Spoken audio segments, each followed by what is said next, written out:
Bonjour à toi, je suis Maëlle, naturopathe et leader d'Otera. Autrement dit, coach de bien-être et coach pro pour les femmes qui choisissent d'impacter le monde positivement. Tu écoutes le podcast Pratique Essentielle qui t'accompagne à découvrir et mettre en action les outils pour vivre et développer une vie puissante au naturel. Mes astuces, mes outils, mes expériences, mes réflexions à ton service chaque lundi matin. Installe-toi confortablement et offre-toi un quart d'heure d'introspection, de bien-être et de boost. C'est parti pour l'épisode du jour. Je suis ravie de t'accueillir dans ce nouvel épisode du podcast Pratique Essentielle. D'autant plus ravie cette semaine que cet épisode marque un nouveau format qui reviendra, si il te plaît, de façon ponctuelle, les rencontres essentielles. Pour cette première rencontre, je suis enchantée de te présenter et de t'offrir un moment de partage avec Marie Cochard, autrice et cofondatrice du livre magazine Druidéesse. Juste avant de t'offrir 30 minutes en compagnie de la très sage et inspirante Marie, je voulais te dire que j'ai pour toi deux invitations qui te concernent si tu es passionné par la santé au naturel et par les solutions naturelles et que tu regardes du côté de l'entrepreneuriat, j'ai pour toi un quiz que tu peux passer gratuitement et qui te permet de vérifier où tu en es en termes de ton état d'esprit, de ton mindset pour entreprendre. À l'issue du quiz, tu reçois non seulement tes résultats, mais aussi mes et nos meilleurs conseils, les meilleurs conseils de l'équipe Pratique Essentielle. Et on souhaite aussi t'inviter, on va faire vivre une masterclass dans la semaine qui vient. Une masterclass qui va vivre en live 4 fois. Et cette masterclass, elle est pour toutes les personnes qui ont envie de travailler autrement pour se mettre au service de leur mission et pour faire rayonner leur bise. Une fois ces deux invitations déposées, je te laisse profiter. J'espère que cet épisode sera aussi inspirant pour toi que pour moi. Reste bien jusqu'à la fin de l'interview parce que je t'ai réservé 2 surprises que tu pourras télécharger autour du podcast. Je viens t'en parler juste après ce moment de partage. Je te souhaite une magnifique écoute. Donc Marie, je suis très heureuse de te recevoir sur le podcast Pratique Essentielle. Comment tu vas? Écoute, ça va bien. Ouais. Tu vois, j'avais les mains dans la terre il y a 5 minutes. Je suis à fond avec mes petits semis, là, mes carrés potagers. Et puis, comme ils annoncent de la pluie, je me suis dit, allez, c'est le moment. Et donc, du coup, écoute, oui, ça va bien. Je pense que comme tout le monde, on traverse une sacrée période. Oui. Qui permet de revoir bien ses priorités. C'est ça. C'est assez précieux pour moi que de t'interviewer aujourd'hui. Tout le monde te connaît déjà, en tout cas dans les auditrices. Si ce n'est pas le cas, ça va être pour elles l'occasion d'aller découvrir ton travail et notamment avec ton actualité autour de Druidéesse. Moi, je t'ai rencontré, tu avais déjà fait une première transition dans ta vie entre deux métiers et tu étais jeune auteur. Tu avais beaucoup écrit puisque ton ancien métier, si tu me corrigeras si je me trompe, mais c'était journaliste, tu écrivais déjà beaucoup, mais là tu avais sorti un livre autour des épluchures, donc il y avait déjà une démarche de reconnexion à des actions peut-être plus justes et à une écologie. Et puis aujourd'hui, tu es donc à la tête d'une revue, d'un livre, je crois que c'est un peu entre les deux, tu nous en diras peut-être plus tout à l'heure, qui s'appelle Druidéesse. Alors je t'avais envoyé un petit mot pour te dire si tu peux réfléchir aux 3 moments de ta vie qui ont marqué un avant-après. Le sujet de mon podcast et le sujet de pratique essentielle, c'est le prendre soin de soi autrement. Mais tu vois, dans cette zone très vaste, parce qu'on chemine à la fois sur le prendre soin de notre corps, prendre soin des émotions, prendre soin de nos énergies. Est-ce que là, comme ça, à brûle pour point, tu aurais 3 moments de ta vie qui t'ont permis de te reconnecter à toi et de prendre soin de toi autrement? Il y a du coup quelque chose qui est très en lien avec Druidéesse et dont on n'a pas parlé dans l'introduction. C'est qu'en fait, c'est quelque chose qu'on a monté à 2. Et du coup, un des grands tournants, ça a quand même été le fait de rencontrer une flamme jumelle. C'est-à-dire qu'il n'y aurait pas Druidéesse si je n'étais pas avec Olivier, parce que c'est vraiment quelque chose qui est un aboutissement de notre éco-art de vivre. Et on a des personnalités en fait qui sont très complémentaires. Lui, c'est un taureau, donc c'est un vrai terrien.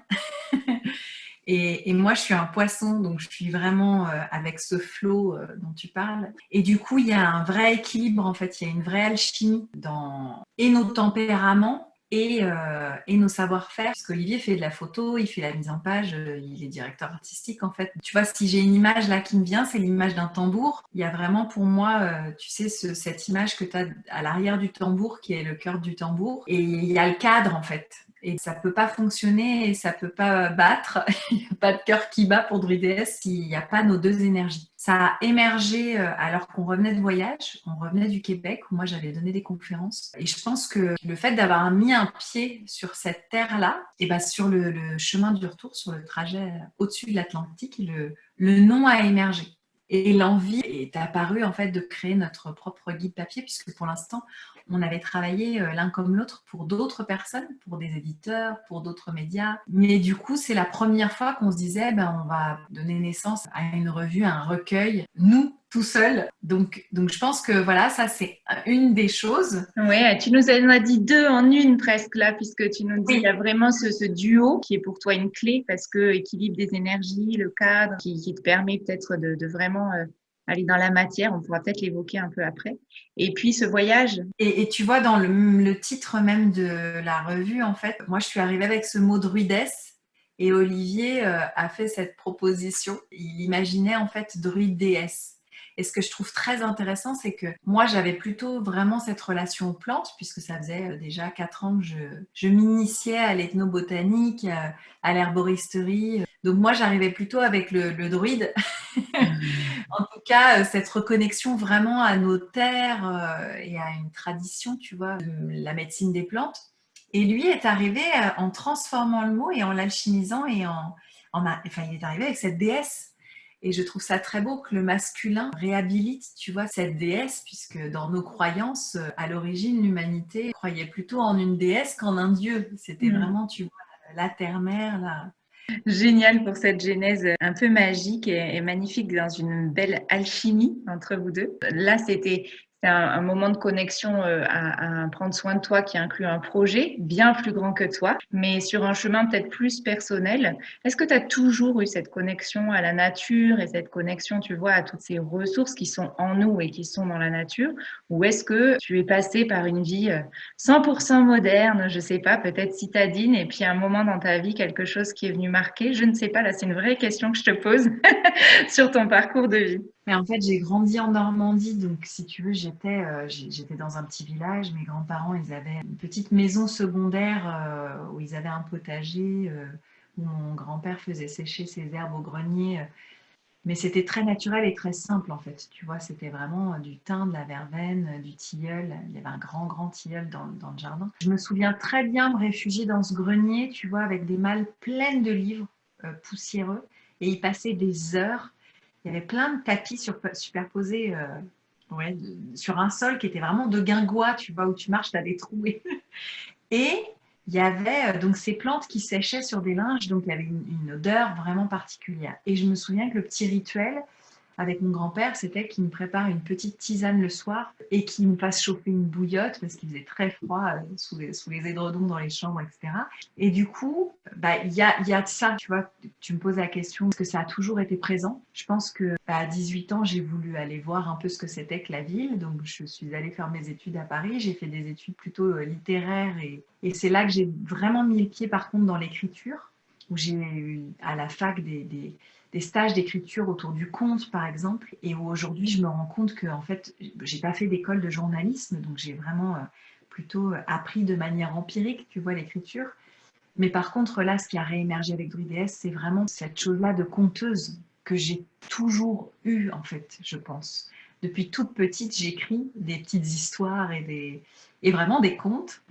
Et je pense qu'en fait, bah, oui, j'ai eu ce passage comme beaucoup ont, de vouloir aller voir autre chose.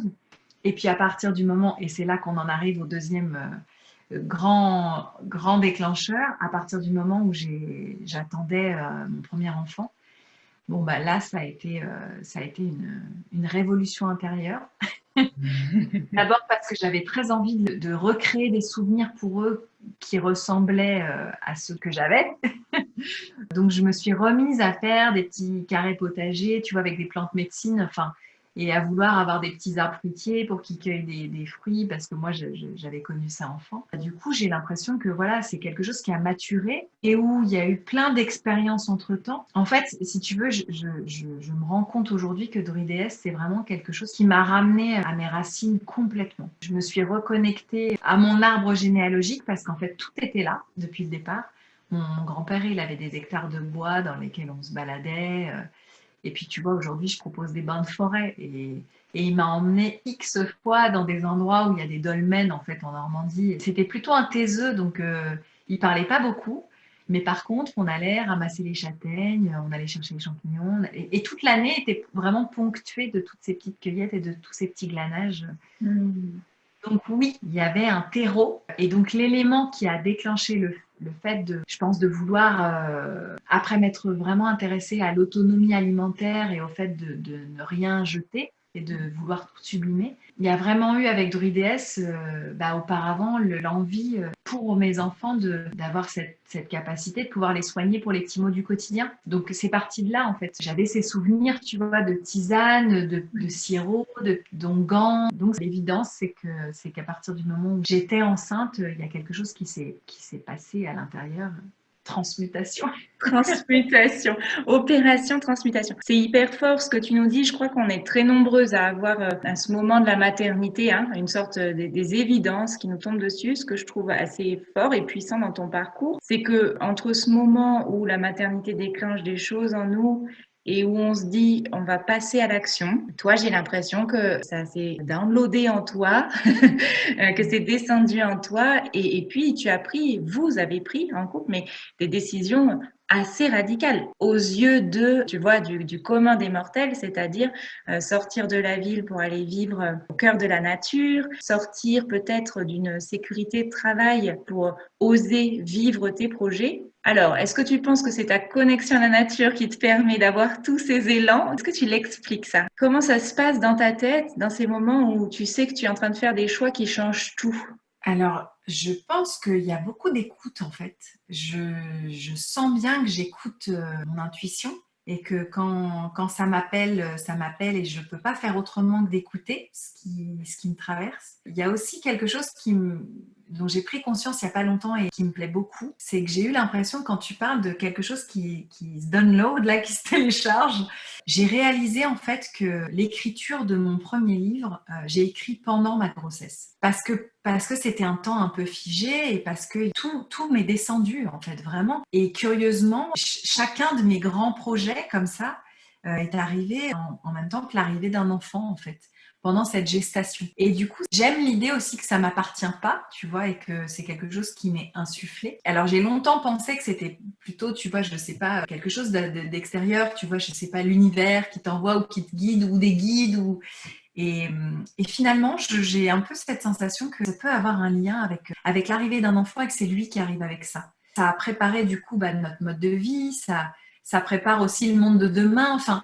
ouais, on dit que nos enfants ne nous appartiennent pas, tout comme la Terre, tu vois, il n'y a pas grand-chose qui nous appartient en fait finalement. Et j'aime assez cette idée, tu vois, qu'ils te choisissent et qu'ils arrivent aussi avec un bagage et qu'il y a quelque chose qui émerge de tout ça et qui te permet d'évoluer. Donc, oui, il y a quelque chose de cet ordre-là. Et puis, il y a vraiment, comme je te le disais, quelque chose de très intuitif. C'est-à-dire que c'est le cœur qui parle, en fait. Il y a un moment où c'est pas du tout mental, ça passe pas par là. C'est vraiment un appel de l'âme, en fait. Il y a quelque chose qui est pas... et je pense que c'est d'autant plus fort en ce moment parce que on n'est pas souvent à l'écoute de ça. Et tu vois, de confinement en confinement, le fait de s'intérioriser, je pense que du coup, on écoute cette petite voix intérieure et quelque chose qui frappe à la porte, qui toque depuis un moment, là, tu peux plus ne pas l'entendre en fait. T'as plus le brouhaha, tu vois, extérieur. J'ai la sensation que beaucoup se sentent appelés à vivre autre chose et à être peut-être plus alignés en fait. Oui, il y a cet endroit d'être face à soi-même et donc un peu dans l'obligation de se connecter à ce truc dont on a peut-être entendu parler ou dont on s'est peut-être un peu distancé, qui est l'intuition, qui est souvent là. Mais encore une fois, il y a ces moments où on a notre intuition qui nous parle et puis il y a ces moments où quand même souvent beaucoup de personnes, et on parle de petits projets ou de grands projets, et là, Druides, c'est, voilà, on est sur un projet professionnel, mais on pourrait parler de petits projets, enfin même s'il n'y a pas à les calibrer, mais tu as aussi fait des choix de vie, de maison, de lieu, voilà, qui sont des projets personnels plutôt que petits projets d'ailleurs. Et il y a plein de gens qui vont vite éteindre l'intuition parce que les peurs, parce que la peur peut-être du regard de l'autre, parce que la peur de la gestion matérielle de tout ça, d'assurer au niveau matériel.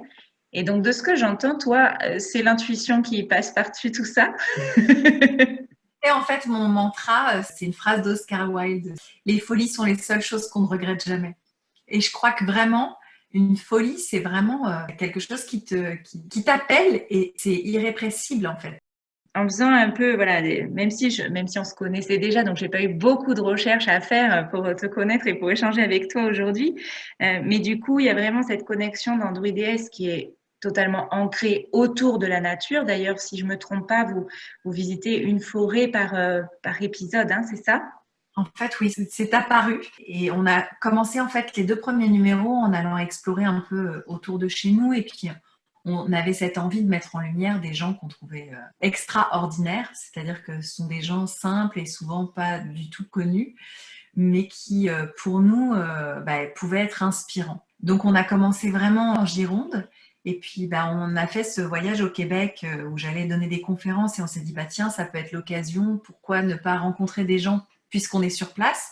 Et puis ensuite, on a eu cet appel avec la Bretagne et puis il y a eu ensuite les Vosges et le Pays Basque. Et on s'est vraiment rendu compte, en fait, à mesure que ces numéros émergeaient, que c'était vraiment intéressant parce qu'il y a une énergie, en fait, inhérente à chaque territoire. Et puis les gens sont vraiment façonnés par ce territoire. Ils ont une approche sensible, tu vois, avec les lieux, mais qui diffère vraiment d'une région à l'autre. Et puis du coup, il y a ces contes, toute cette mythologie qu'il y a dans chaque endroit de notre hexagone, qui est une forme aussi assez forte. Hein. Et puis donc, on avait cette envie, et je trouve que c'est incroyable parce que c'est vraiment ce qui se présente avec ce qu'on traverse en ce moment, de montrer aussi tout ce qu'il pouvait y avoir de magique sur nos terres. C'est-à-dire qu'on entend beaucoup parler, tu vois, des peuples indigènes, de la médecine des plantes d'ailleurs, de chamanisme. Et nous, on s'est vraiment rendu compte que il y avait des gens qui possédaient des sagesses et qui avaient des perles de sagesse à transmettre à côté de chez nous, en fait, vraiment pas loin, et qui travaillent avec des plantes d'ici, des plantes vraiment indigènes.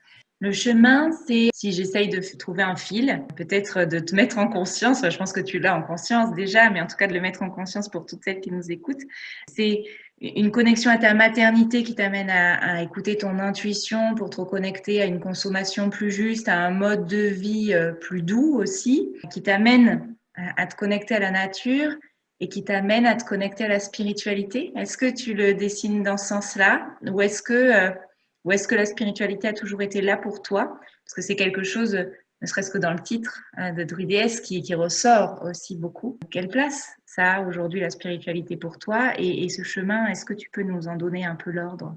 Alors en fait, j'en reviens à ce passage qu'est l'accouchement. Pour moi, ça a vraiment été un temps très fort et d'une grande puissance puisque même si j'avais projeté éventuellement d'avoir une péridurale, il n'y avait pas le temps.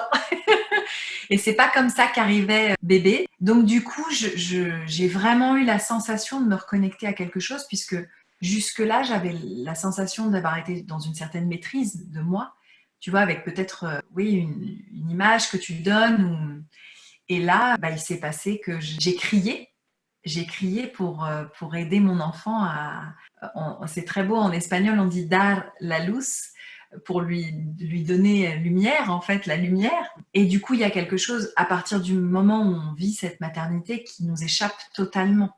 C'est-à-dire qu'on n'a pas la main sur le sexe de l'enfant, on sait rien de son caractère. Voilà, il vous choisit. Et du coup, à partir de ce moment-là, tout nous échappe, en fait. Je pense vraiment, et j'en ai pas eu conscience tout de suite, puisque Druides a émergé 6 ans plus tard. Mais vraiment, il y a eu quelque chose de l'ordre de cette chose sauvage, en fait, qu'on a, qui est encore dans nos mémoires, qui s'est réveillée. Vraiment. Tu vois, je suis parcourue de frissons en reparlant parce que c'est vraiment quelque chose qui nous reconnecte. D'ailleurs, on en parle quand on parle de naissance quantique. Il y a vraiment ce passage où pendant les quelques jours qui précèdent et pendant les quelques jours qui suivent, ce bébé qui arrive sur Terre et la maman sont dans un ailleurs, ils sont entre deux mondes en fait. Et donc si tu veux, moi j'ai vécu ça vraiment les 2 fois de façon très forte et ça a vraiment, je pense, réveillé quelque chose en moi. Et puis voilà, et puis les prénoms de mes enfants, c'est Merlin et Myrtille. Et tu vois, Druidess n'était pas là, mais mon âme était déjà orientée sur un chemin. Je m'étais pas encore du tout initiée aux plantes, hein, c'est vraiment venu après. Mais voilà, il y a des choses comme ça qui ne sont pas conscientes, mais qui sont là. Et donc, tu as Druidess qui arrive en toi.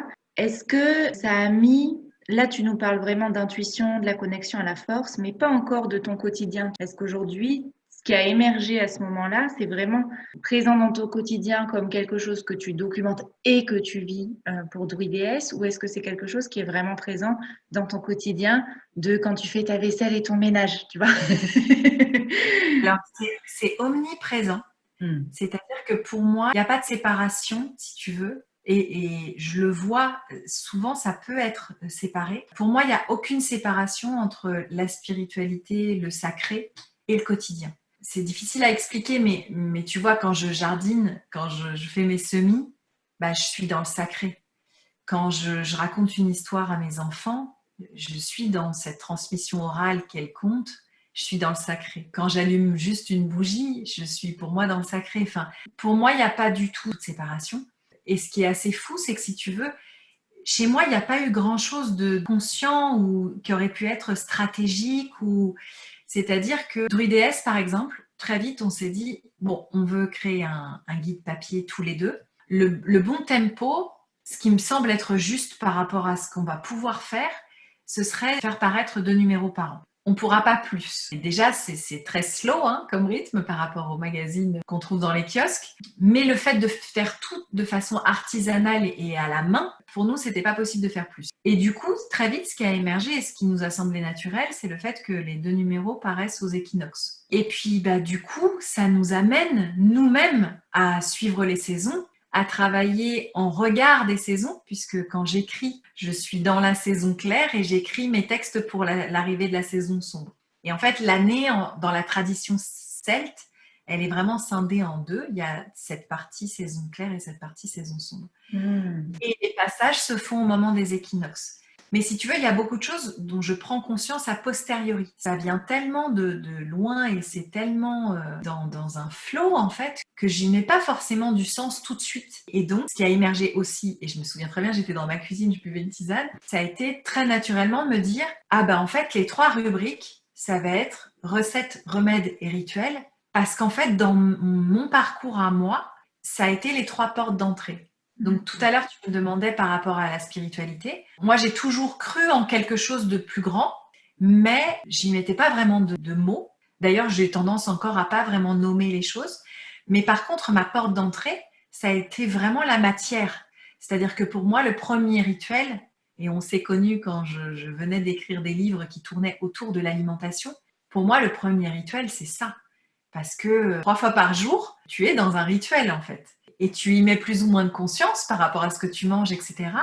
Mais tu peux même aller jusqu'au fait nous c'est ce qu'on fait, avant de passer à table, de remercier, tu vois, pour ce que tu as dans ton assiette et de remercier ceux qui ont eu le dos courbé, tu vois, pour produire tel ou tel légume, ou remercier celui qui a préparé le repas, c'est pas toujours le même, ou quelqu'un qui nous a offert quelque chose. Donc, c'est pour ça que je te dis que pour moi, rien n'est séparé, c'est que vraiment, tout ça, c'est très naturel et on en revient à des choses que font encore certains peuples, c'est-à-dire que du coup, Druidess nous a encore plus remis dans ce cycle de saison. J'y étais déjà par l'alimentation parce que je mangeais de saison, mais du coup, il y a aussi, par rapport à cette temporalité dans l'année, le moment où tu vas semer, le moment où tu vas arroser, le moment où tu vas récolter. Et tout ça, du coup, ça implique que toi, si tu as un peu de gratitude, tu honores ces temps. Et donc, ça te réinscrit même toi, en fait, dans ce cycle.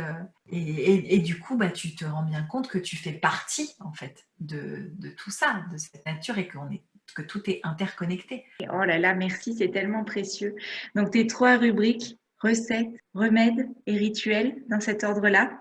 Ouais, Ouais. ok. Je crois que ce qui transparaît le plus de ce que tu viens de nous dire, c'est qu'en fait, on peut tous faire la même chose, mais ce qui va différencier, c'est la conscience qu'on y met. C'est-à-dire que là, ce que je viens de retenir de ce que tu nous as dit, c'est il peut y avoir 15 façons différentes de jardiner, et puis avoir conscience et se mettre en conscience, presque peut-être ce que certains pourraient appeler de la méditation active, hein, c'est-à-dire vraiment se connecter dans l'instant présent, les mains dans la terre, tout ça.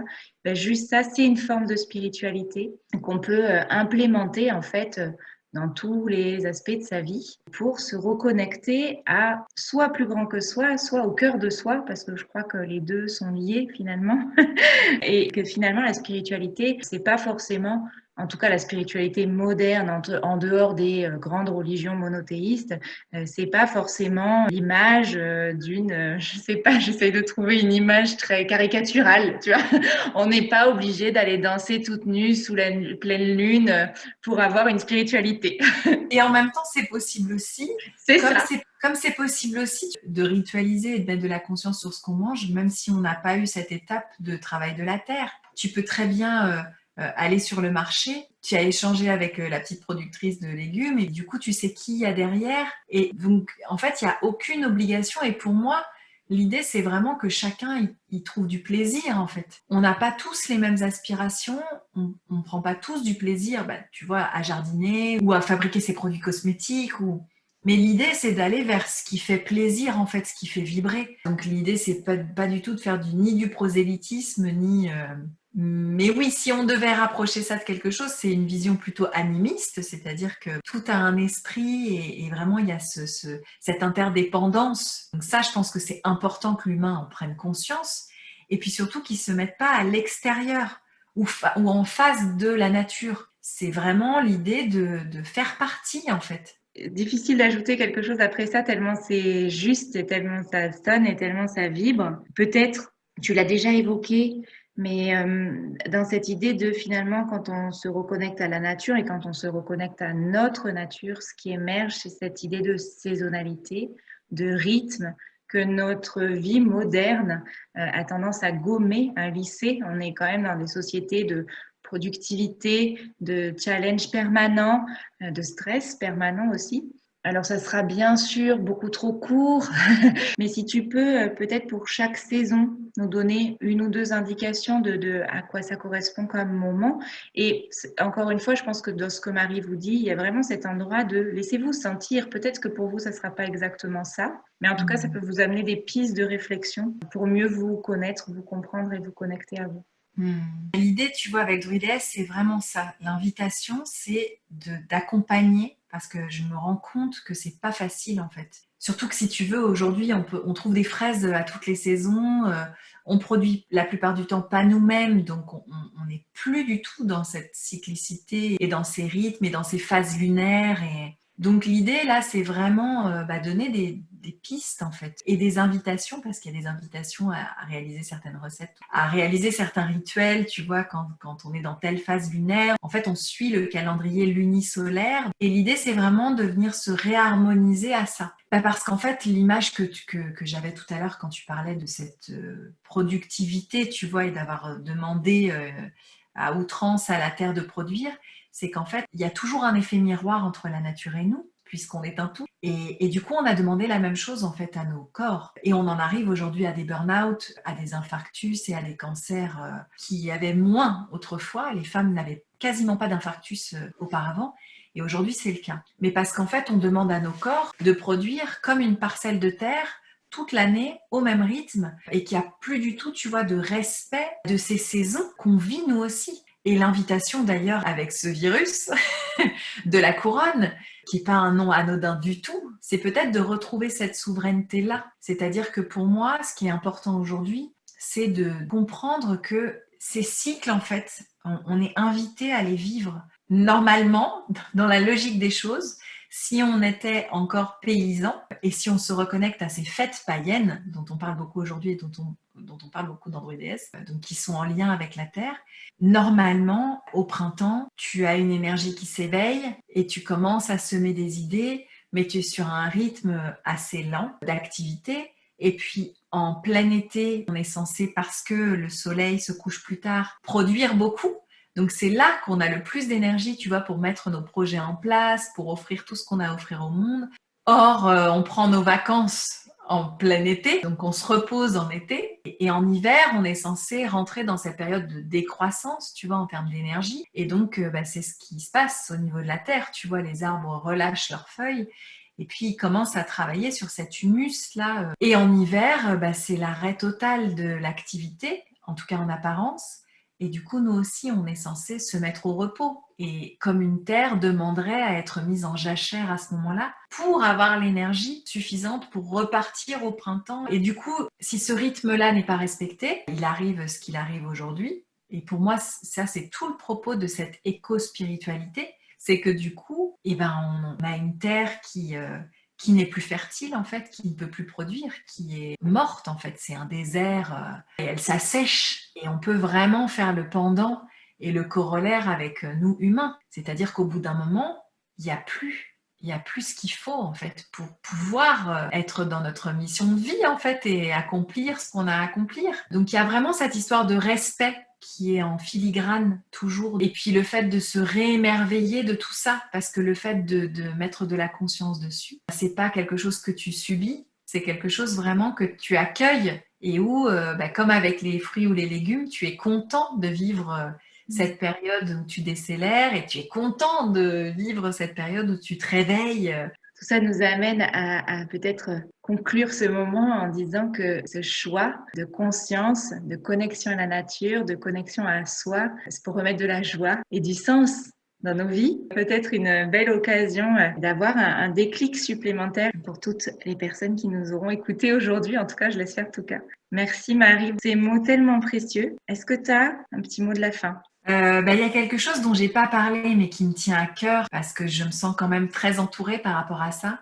C'est que le fil conducteur dont tu parlais, ce fil rouge là, entre mes livres, ce que je t'ai raconté de l'enfance et ce qui se passe avec Druides, c'est que moi je conclue en fait le magazine avec la parole d'une grand-mère à chaque fois. Et il y a vraiment pour moi quelque chose avec ces aînés qui se joue puisque dans mes livres en fait j'ai toujours glané des savoirs un peu ancestraux et donc je suis toujours allée à la rencontre de ces grands-pères, de ces grands-mères qui avaient vraiment ce bon sens et ce bon sens paysan d'ailleurs. Et là avec Druides et sur ces notions spirituelles, c'est un peu la même chose.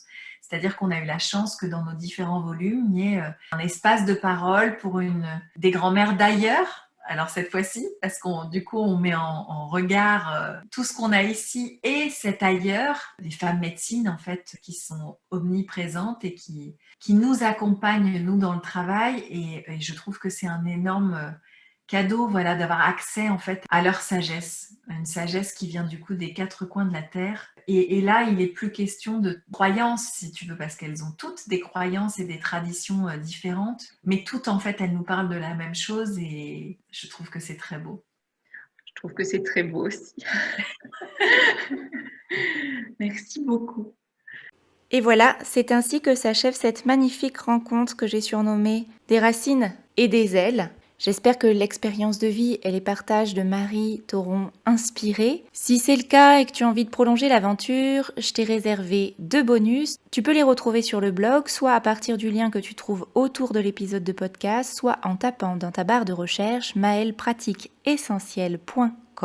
Dans ces bonus que tu peux télécharger, tu auras 2 choses, à la fois un extrait du magazine Druides. Si ça te plaît, je t'encourage vivement à venir soutenir ce projet magnifique en achetant un exemplaire du magazine. Et puis nous avons été un petit peu plus bavardes. Je t'offre donc, pour les plus curieuses, la suite de notre conversation, nos réflexions sur le moment, qui sont réservés aux personnes qui vont télécharger les bonus. Si ce format te plaît, si les rencontres essentielles t'inspirent et que tu as envie de retrouver régulièrement ce format, dis-le moi en commentaire. Surtout, n'hésite pas à partager cet épisode pour faire rayonner le podcast. C'est super simple. Il suffit de le liker, de mettre un certain nombre d'étoiles. 5, c'est encore mieux si tu écoutes depuis Apple Podcast par exemple. Mais aussi tout simplement de le partager. Je compte sur toi et je te souhaite une merveilleuse semaine. À lundi prochain.